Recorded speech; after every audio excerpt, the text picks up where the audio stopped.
Welcome home to USA Global TV and Radio, a place where dreams take flight, with authentic storytelling, diverse perspectives and meaningful conversations, where global stories unite and bridges are built beyond all borders. Discover world-class education, entertainment, hope and inspiration. Together, we're building bridges worldwide. Subscribe to our channel, USA Global TV. Download our app, USA Global TV. Be our guest or join our team. Visit usaglobaltv.com. Thanks to our founder and executive producer, Dr. JACALYN KERBECK. Music score by Yeffy Tang from Cloud Road Music. Voiceover artist Mike Porter. Creative direction by Paul Garcia. USA Global TV and Radio, your home for global connection. All rights reserved. This video and its contents are the exclusive property of USA Global TV and Radio. Unauthorized use, duplication or redistribution in any form is strictly prohibited.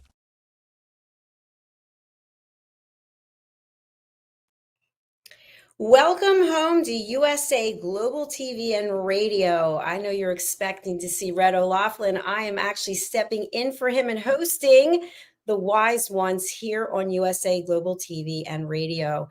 First of all, I want to give a special shout out to Red, who has done something incredible. It has not been done here yet so far, but he is the man and he has done it. He is not only a top 10 TV show host for 2025, he's the #1 top TV show host for 2025. Quite an accomplishment. That's on our Silver YouTube Creator Award channel. And he's also one of the top 10 in our Dr. JACALYN KERBECK. So I'm sorry that he's not here to host the show, but it's okay because he's our guest today. That's right. He's a guest on his own show. And today's show is 57 years.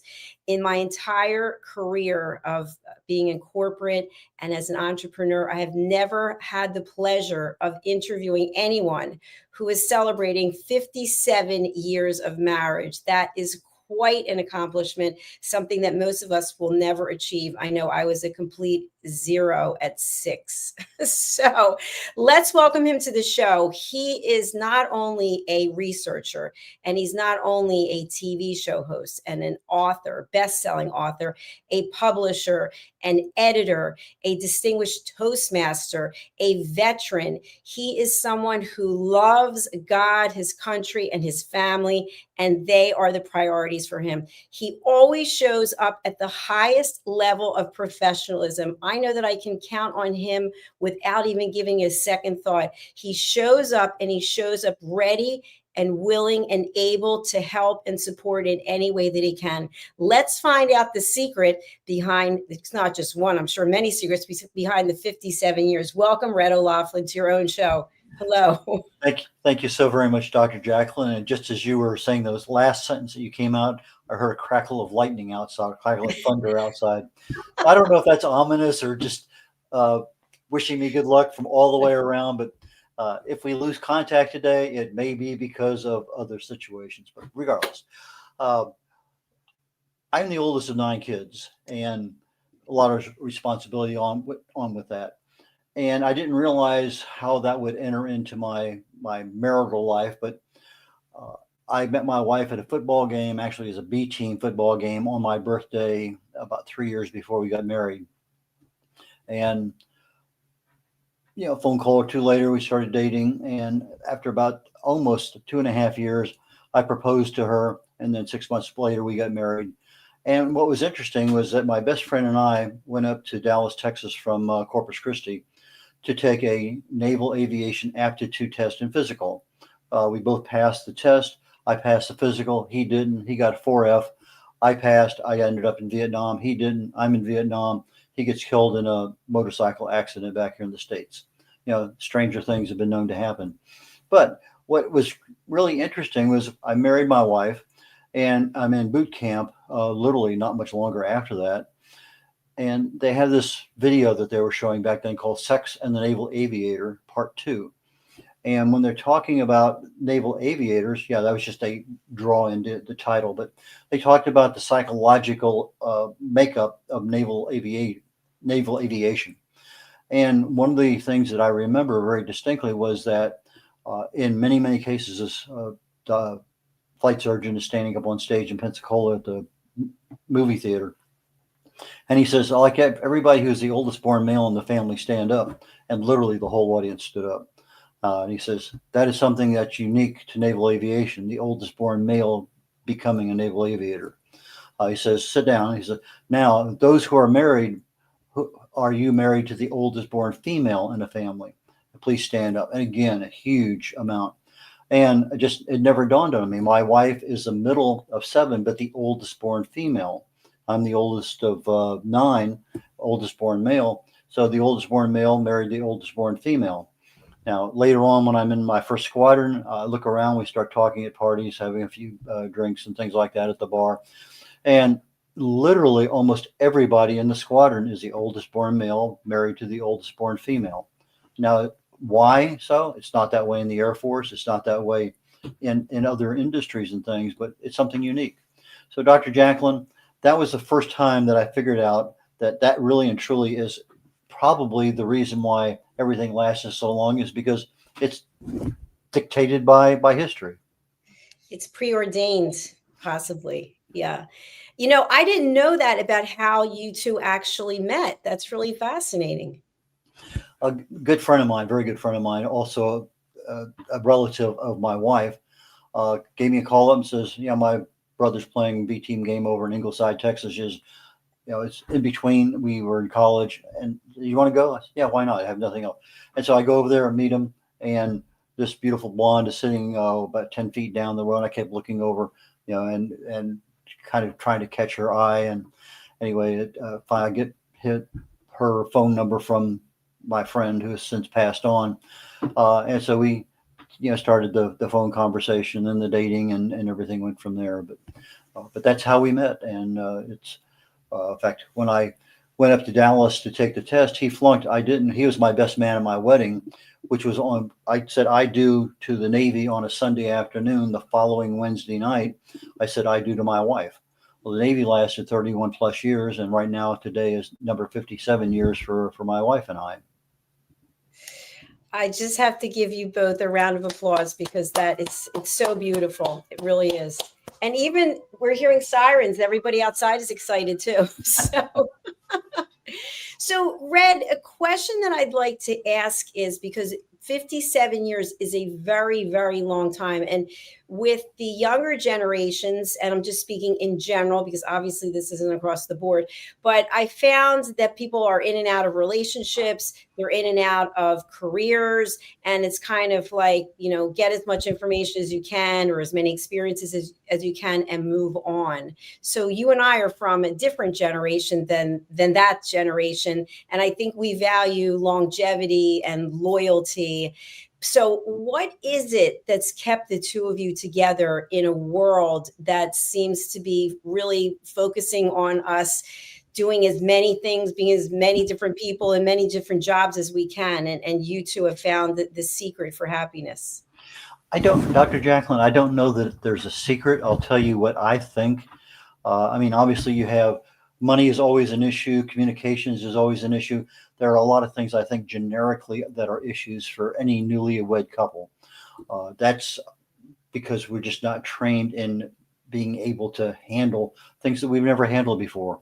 We come out as being a teenager. We're now a young adult, and we have expectations placed on us by our parents, by society. But we're never trained to actually do that, how to invest, how to handle a relationship with a mother-in-law, whatever it may have to be. But when you get married, you're not only marrying your spouse, you're marrying their family. And I think most people don't realize that. And as such, they kind of try to separate the fact. Well, when I married my wife, I also became a son to my mother and father-in-law. And so that became an automatic. And I'm also a brother and sister to all of the people that are in that family, relatives, outlaws, in-laws, everybody is part of that. So now I am part of that family in addition to part of my family. And you have to be able to be a member of that family. So that's kind of the first thing that creeps up. But to me, the thing that, as I've been asked this question before, and I've given a lot of thought, what is the thing that really and truly allow somebody to last 57, 75 years, whatever it may have to be. The issue is you married somebody because there were certain things about them that you liked, you loved, you adored, pick the verb you want that's appropriate. But as soon as you get married, okay, fine, I like all that, but I need to change this over here. Uh, no, when you get married, it's everything. You don't change something after you get married. Yeah, I can do that. No, you don't change something. You can accept it. You can tolerate it. There's a lot of things there, but that has to be part of that decision that, yes, I can live with that negative or those negatives.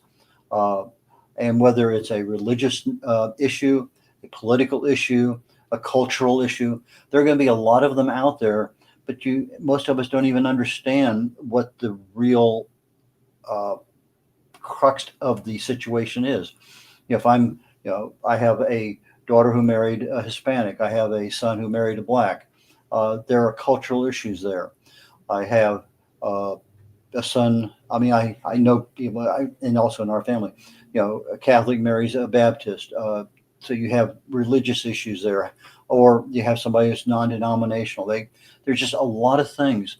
And okay, fine, I'm going to do that. No, accept what it is, learn to tolerate it. And as you are learning, one of the things that's really key critical is the fact that there are hot buttons. I'm sure you have them too, Dr. Jacalyn. Somebody pushes that hot button, and it doesn't matter how good a listener we are or anything else, they push the wrong button. And so what are those buttons? Don't push them. Understand what they are. If you're going to push them, just lightly tap on them. Say, okay, fine, I understand. So I think the biggest thing is accept what's there, tolerate what's there, learn to live with it, change your expectations. There's a lot of things you can do, but don't try to change someone else to make somebody better, because you're not. Brad, you brought up so many incredible points there, and I just want to touch on a couple of them in the time that we have. So the one I'd really like to delve into is compromise. And in any situation, relationship, there are usually compromises, and sometimes a compromise can even be a love language, or it can become a listening skill, or overlooking something. And I know for myself, in the relationships that I've been in, I haven't been in a long-term relationship in a long time, but it was always about, well, you work out too much, or your hair is too long, or your nails are too long. I'm like, well, wait a minute. When you met me, this is exactly how I was. So why do I have to change? And on the opposite, I might have been like, I don't like the way you dress. I don't like your toenails. I mean, like, honestly, things that really don't matter, but you have to compromise. And so to your point that you just made, obviously, as we get older, our tolerance for things changes. So how do you know when you've compromised enough to the point where you're compromising yourself? Well, I don't know that you actually compromise yourself. I think what you do, I can't remember the name of the motivator. I mean, he's very, very well known. I just can't think of it right now. But one of the terms he used to say is, "We're not going to take that class." And basically he says, that topic is there. We understand it, but we're not going to discuss it. And so in other words, you short circuit the emotions before they start to bubble up. And so let's say that I exercise too much. Okay. I may understand that, but I may not recognize it. And so I may have an individual, I really need to do this because I want my health, my abilities. It doesn't matter what I'm going to gain out of it, but there's issues there that, okay, fine. If I'm not going to discuss it, we at least recognize, we agree to disagree. And I think that's the key thing, is that, do I compromise myself? Absolutely. And just as if she were doing the same thing for me. There are things that, Red, don't do that. Well, sometimes yesterday we were at a restaurant, and I love this restaurant. It's where I proposed to my wife right in front of it. It's a local place here in Texas. It's a changed place. And I don't usually get I lived in quality control for decades as part of my corporate background. And it's a simple thing to tell somebody they're doing something wrong if it's a business. It's not a simple thing to tell your wife you're doing something wrong.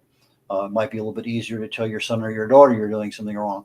But in business, you give feedback. Your feedback is there. Well, they didn't want to hear it. They didn't care. They, no, okay, fine.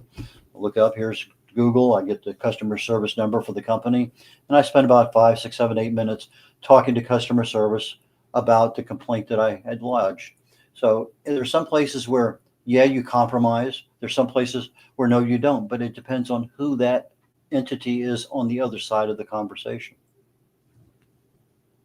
So would you say that that goes to knowing your audience? In most cases, yes, but in some cases, if you and I met at a cocktail party and you said something that was weird, I'd probably, okay, fine, like I say. But sometimes, an extra third or fourth glass of wine, you're not as apt to be tongue tied as you would the first time you meet somebody and everybody's drinking iced tea. So the situations do change. The exact same situation can be influenced by stress. It can be influenced by a number of other factors, alcohol being one of them, the amount of time you've been awake, because I was in the military flying a lot. We had a lot of 24-hour days. In fact, when I had one of my first time that I ever set up a watch section over in Montijo, Portugal, my watch was 24 on, 48 off. That's what I wanted for my watches. And I had control over that. But I've been on some watch sections where, you're 8 on, but you're still expected to work after you're 4 on, and then you're 8 off, and then 4 on again. It's some weird things that are not part of the aviation world, but that's the way they used to do them on ships. Well, I'm not on a ship. That's not my background. But it's part of understanding what is your little cog doing in this big machine. And sometimes that cog can make a very loud squeal, and sometimes it's wise that it just gets oiled and keeps doing its thing. Play the game. I think that's the biggest issue. Depending on the situation you're in, sometimes it's best just to play the game. Let's see how things work it out, and then worry about it down the road. Play the game. Okay, that's a good takeaway. Thank you.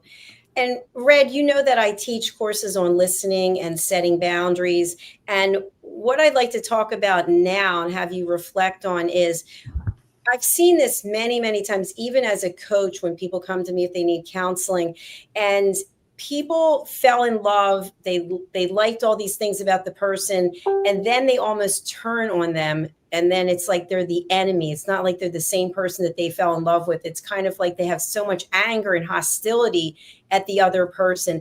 And I'm wondering, when something happens that brings a divide between a couple, I mean, you've interviewed hundreds and hundreds of people.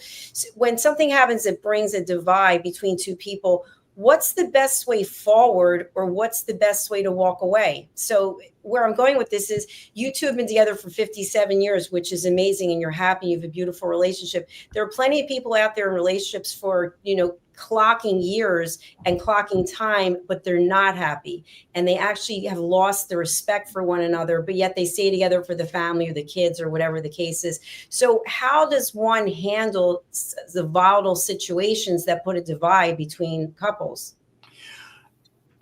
Dr. JACALYN, it's an interesting question, and I would give you one simple answer. And I think you've given me the same advice as a TV host, and it applies very directly to any aspect of our life. It's not about me. And if I look at that from a TV host perspective, my job as a host is to make my guest the star of the show. And we do that in many, many different ways. But if I'm having a conflict with my wife, with a friend, with a colleague, with a boss, whatever it may happen to be, what is the crux of the situation? And if it really and truly is, it's not about me. It's my issues are not that important with whatever. And this comes in probably more with a boss than a wife, but it can just as easily come in contact with other peers at a work. In my particular case, maybe a flight crew. Other cases, maybe a situation where you're on a team. is it really and truly about you and your ego? One of the best pieces of advice my dad ever gave me, and I think I've mentioned it on one other show. Uh, in my 40s, I was starting to have some concerns because I was really getting upset with the Catholic Church. And I was asking him a question, and he said, "Whoa, whoa, whoa, stop! He says, don't confuse the church with the administration." And then clarity. I mean, instant clarity. All my issues were against a person doing a certain thing. It wasn't about the big scheme of things. It was about a uniqueness. So again, if I'm looking at, is it the system or is it somebody's ego? Is it about me? Can I let it go? And I think that's the best way to handle that kind of situation. What do you think? I love what you just shared. And that's actually similar to the coaching that I give to people is when you become emotionally invested in a conversation and it's starting to get heated, people are not typically thinking rationally. It's just about the flame getting higher and higher and higher. So I like to use Philip Sykes' thing with the 6 second pause, which, I might even physically take a step back, and maybe it's not 6 seconds. Sometimes it can be 6 hours, but I realize it has nothing to do with me. It's about the other person and they're going through something. So I found that being a listener is probably the most valuable thing that I can do. But while I'm doing the listening, if it's something that's really volatile, and in families, there's all kinds of situations that come up, I make sure I do a check, a self-care check. Am I taking this in? Am I taking the negative energy in that it's going to impact me? And I'm going to call you and I'm going to dump it all on you. And then you're going to dump, and then it just keeps going and going and going. So I feel like learning to control our emotions and asking ourselves, is this about my ego? Or is there something else going on? Do I really need to win this one? Or is it a matter of finding a compromise and finding peace and maybe just being that listening ear for someone who needs it? But you mentioned earlier, as we get older, our values change, our expectations change. And when our expectations change, our happiness changes. And it may be that our expectations rise a little bit, which means we're less happy, we're more depressed, have more anxiety. But those are things that can easily be tweaked back to normal. And I don't think that we realize that the outside world has that much effect on us. I can't tell you how many people I talk to, and I ask them, "Oh, are you stressed?" "Oh, no, no, I give stress away. I don't take." But most of us reach out there and we grab a hold of it. We just don't let it go.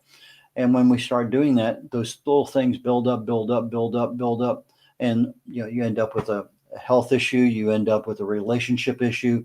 You end up with an accident driving home. You end up with a lot of things because it's all up here jumbled around. And as you say, you're emotionally involved and you can't let that emotion go. You can't smile at somebody. You can't, I mean, just, it's like that person is, as you mentioned earlier today, that person is the enemy. And no matter what he or she says, that's wrong.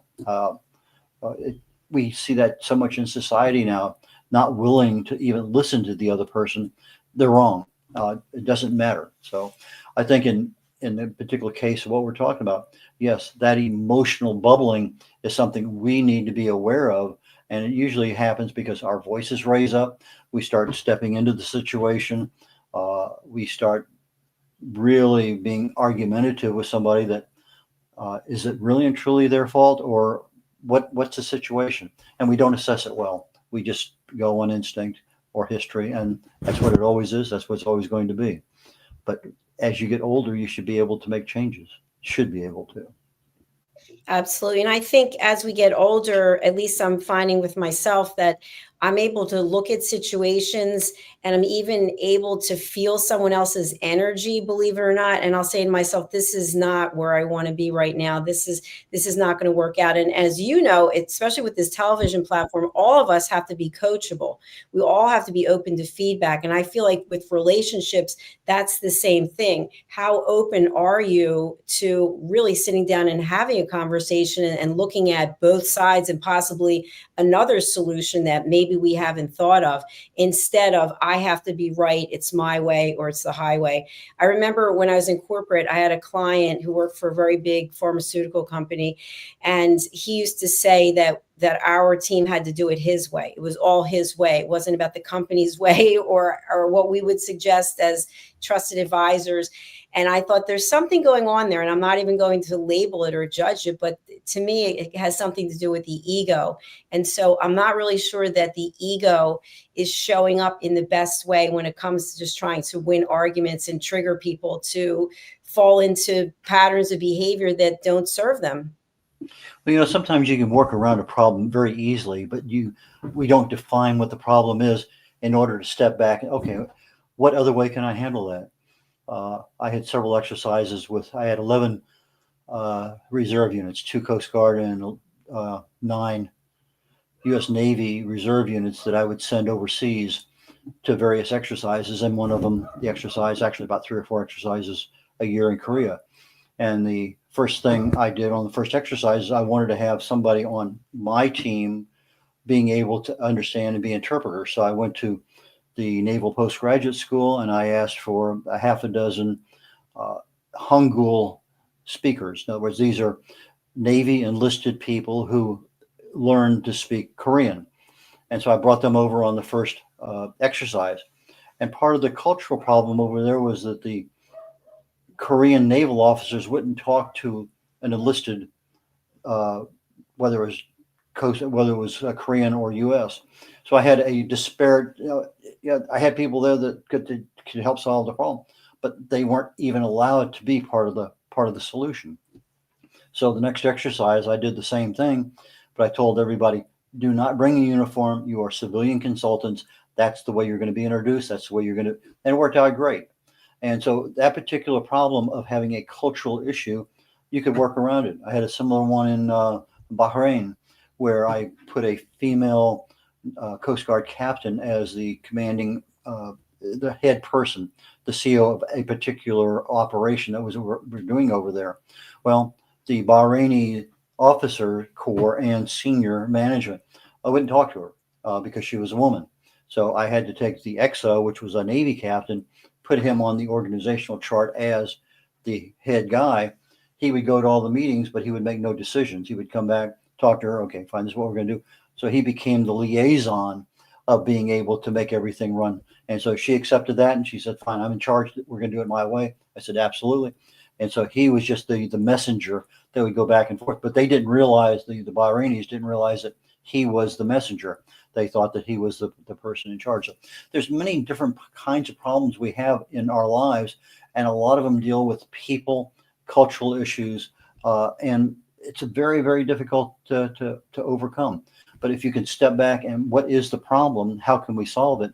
I think that works, and that's probably, I guess, what a lot of marriage counselors try to do. What's the problem and how are you going to solve it? But for practical purposes, I think we all have that innate ability to do it. We just don't want to do it or don't feel comfortable doing it. I don't think they can't. We just don't. Red, your stories are so fascinating. Have you ever written a book? Actually, I have written several, but I do want to do one on, in fact, my current project I haven't started yet is my first great grandson is about a year, and actually a little over a year and a half now.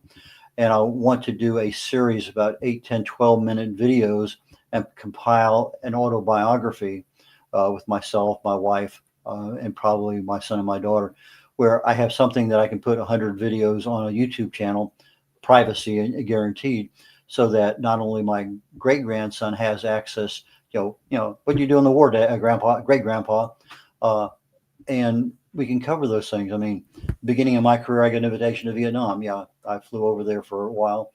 At the end of my career, I got an invitation to Bosnia. So again, a totally different world. I was out before everything started over there in the sandbox, but 31 years, it's a fair amount of time. But I have my military career is a little different. I did 4.5 on active, flew out of Vietnam, did 20 in the reserves, and then went back on active duty because of the Berlin Wall fell, the peace dividend. They let too many people out, and I was able to find some active duty up in New York City for a couple of years, out in the Bay Area in California for a couple of years, and then Stuttgart, Germany for a couple of years. And I retired overall with a little over 31 years. And so I had 62 countries. I got my wife to 30 of them. So there's a lot of missing time in our marriage because I'm gone for my 2 weeks in the summer for my reserve duty, or I'm going on a birthday, or I'm going on an anniversary. Yes, there's many of those, but I think one of the phrases that's used a lot is time makes the heart grow fonder. And I think in our particular case, that absolutely did. I remember one time I was in New York City, and for whatever reason, I would see something at a play or see something else, and I thought, that reminds me of. And so I bought just a plain blank book, not very big, probably a 4x6 or something like that. And I started handwriting events, thoughts, situations. And I think this is for my wife's 25th anniversary. And I hand wrote I wanted to do 100. I think I got 88 of remembrances of things that I saw something and it reminded me of her or a situation we were both in. And so I gave her that book of my recollections over probably about a 30-day period of time as something that occurred to me that had not really been that dominant before. But I thought it was kind of a unique gift. I think that's beautiful. And I, for one, would love to read a book about your military career, and then also how to succeed at relationships, or how to be, something about your marriage, because the two areas that are really prominent coming out from this interview, I think there's so many lessons to be learned for the rest of us. So I hope that you'll think about doing that and putting it into the public domain, in addition to what you're doing for your family. I have 2 books I'm writing right now and just adding more to it. I got probably 19 book titles up there on the whiteboard that I haven't got around to writing yet, but they're still there. But there's no reason I can't add more to that. That's not a problem. So, Red, we're coming toward the last part of our show. What would you like to share with our audience about your marriage? I don't want to ask a lot of personal questions, but maybe there's something that you would like people to know. My wife and I have traveled a lot, and if you don't travel outside the United States, you never get a chance to see what the rest of the world sees, what they feel, what they talk about, how they act, how they interact with foreigners. And I can remember when we first over in Okinawa, and my daughter was my wife was pregnant with our second one, so she'd be about 2.5. And my daughter was born with no hair, just like I have right now. It came in white. I mean, absolutely white. And the Asian culture over there just really just goes crazy over having that young kid, baby. And they would come up and ask my wife permission to touch her hair. And so, you have a situation there. Had we never been there, we would never have known that. And you get over to other places, maybe Europe or in places. So I think travel, if you can afford it, and it can be, and even in the United States, there's a lot of different things. But I think travel opens up your eyes to more than what you just see in the location you're living. Unless your company moves you to another state or another city in a big state, we don't get exposure to a lot of things. So I think that the opportunity to travel is a major, major improvement. But again, it's like everything else in life, listen and learn. And so to me, I would say, if you can travel, if you have the wherewithal, you have the health, you have the money to do it, and you have people to take care of things while you're gone, travel together and get to know each other a little bit more, because once you're together for 3, 4, 5 days in a row, it's amazing. We used to have a rule, no more than 4 days of anybody visiting, because all of a sudden they stopped becoming family and they started becoming a problem, because you stopped everything you were doing in order to help them. But all of a sudden they became part of the problem because of the too much familiarity. I may be wrong on that, but it's just the way things seem to have been 30 years ago. No longer doing that now. But that was one of the preordained things that we did.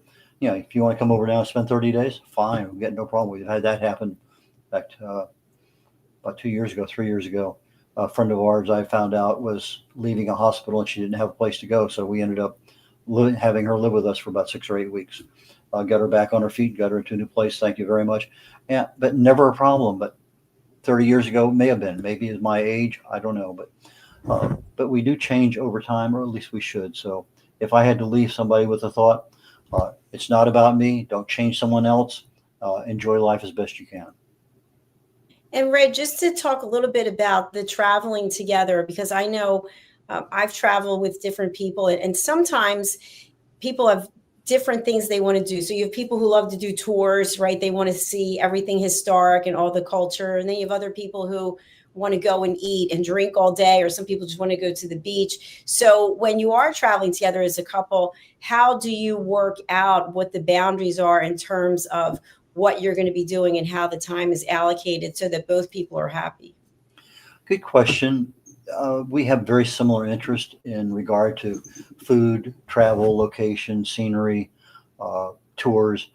We just went on our very first cruise ever, and we did, I think, one tour that we paid for because we talked it over. Do we really need to do that? Do I need to see this particular location, given a lot of other factors out there?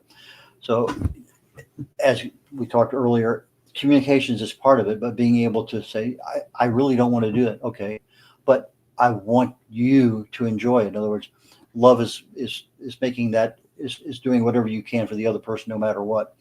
And so if I love that person and that person really wants to go see a pyramid in Cozumel or someplace or in the Yucatan, more power to them. I don't want to do that. Okay, fine. Now they may come back and say, I don't want to do it without you. That's fine too. But again, it's part of that culture, being able to communicate a little bit.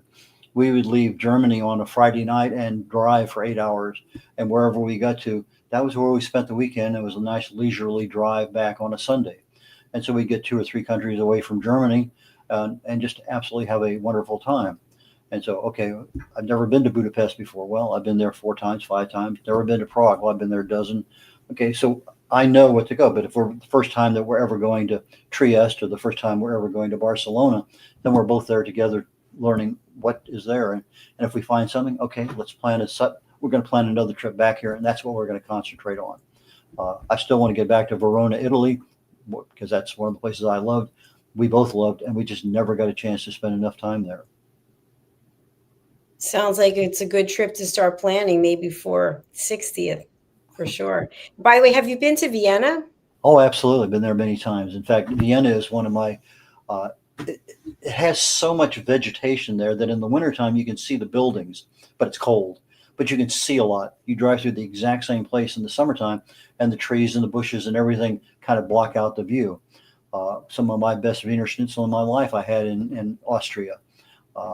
And there's more cities there than just Vienna when you start looking at the various places you can go to.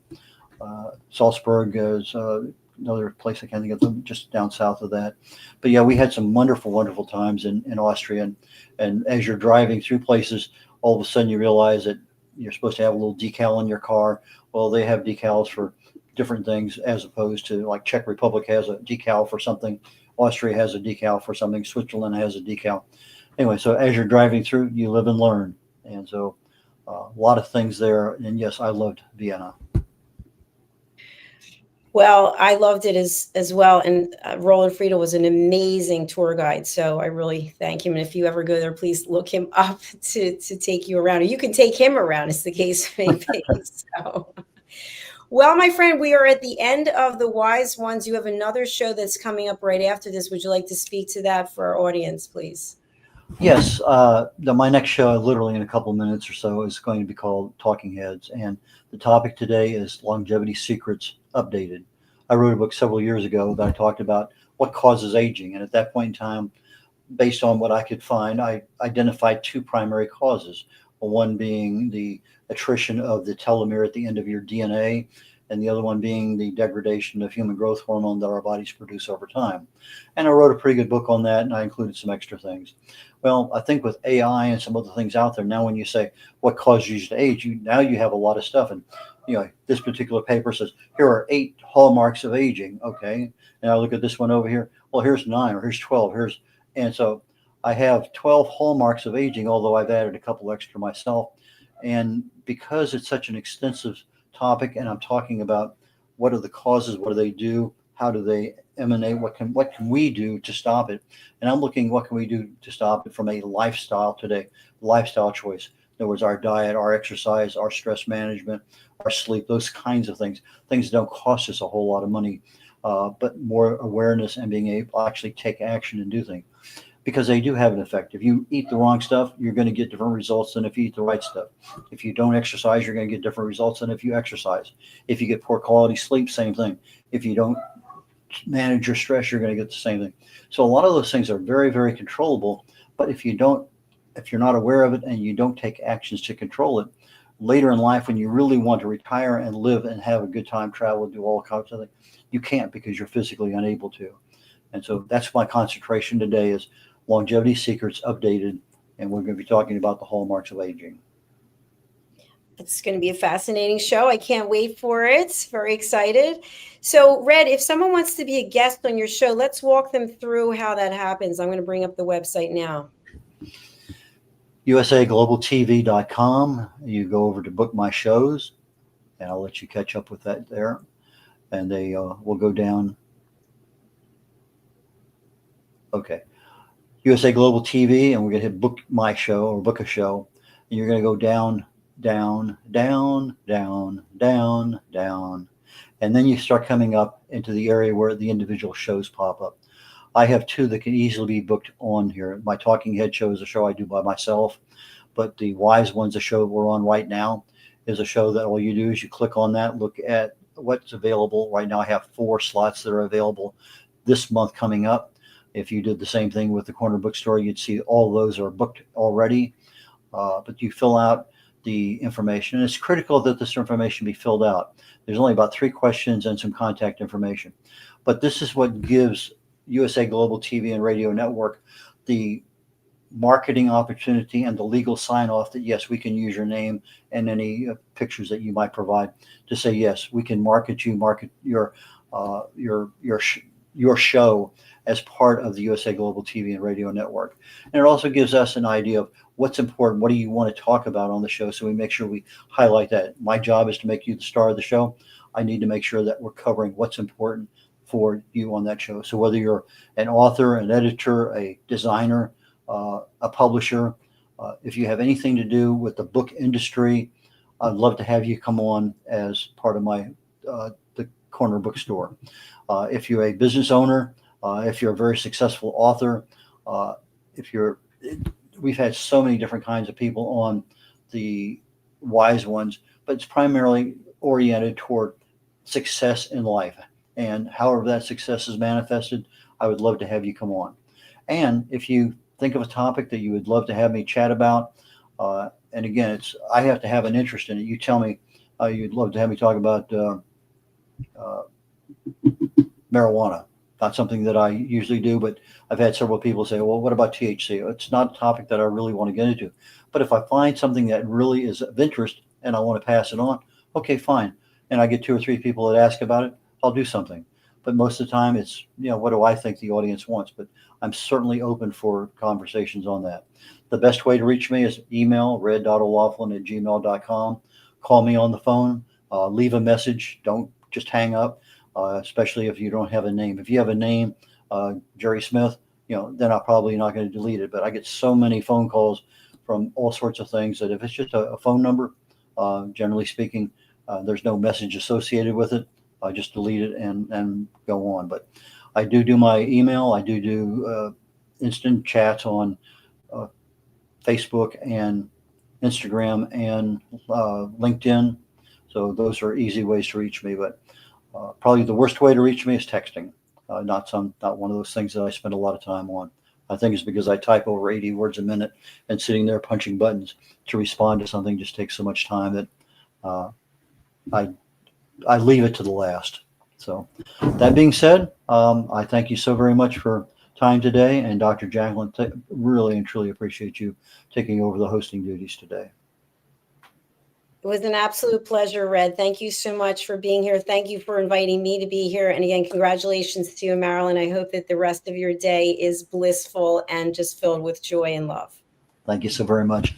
And I mentioned at the beginning, there was thunder outside. Now I can hear a heavy downpour coming down. So again, one of the nice days here in Houston, Texas. Take care, y'all. Catch you next week. And again, thanks very, very much, Dr. JACALYN KERBECK. Get ready to wear the brand that's changing the world of media. Introducing the official USA Global TV and Radio online store. From our TV show hosts to our incredible global guests, you asked, we delivered. Rep your appearance with pride. Whether you've been on air, hosted a show, or tuned in, we have something just for you. Visit us at usaglobaltvradioshoп.myspreadshop.com and start shopping today. Check back frequently. We're dropping fresh new designs all the time. Showcase your role in our global community. These designs celebrate your voice, your story, your presence. It's more than just merchandise. It's a movement of hope, inspiration, education, and elevated listening. Head to usaglobaltvradioshoп.myspreadshop.com. Your spotlight awaits. USA Global TV and Radio. Elevate your style. Elevate the world. Thank you, viewers and listeners of USA Global TV and Radio, for joining us today. We're honoured to have your time and attention as part of our global community. At USA Global TV and Radio, we believe in the power of authentic conversations, meaningful connections, and creating a world of possibilities together. Want to be part of something bigger? Join our team of elevated listeners at usaglobaltv.com, a space where your voice matters and your ability to listen transforms relationships. Stay connected with us across all our platforms for thought-provoking discussions, expert insights, and empowering stories. Subscribe to our channels at youtube.com/c/USAGlobalTV. Follow us on social media and explore the endless opportunities we're creating for growth, learning, and inspiration. Together, we're not just broadcasting, we're building bridges and changing lives one conversation at a time. For inquiries, contact us at info@usaglobaltv.com. Music by Johnny Dyes. Produced by Executive Producer and Director Dr. JACALYN KERBECK. Voiceover by Mike Porter. Creative Direction by Paul Garcia. All rights reserved. Copyright 2025. Visit usaglobaltv.com to view our full terms and conditions.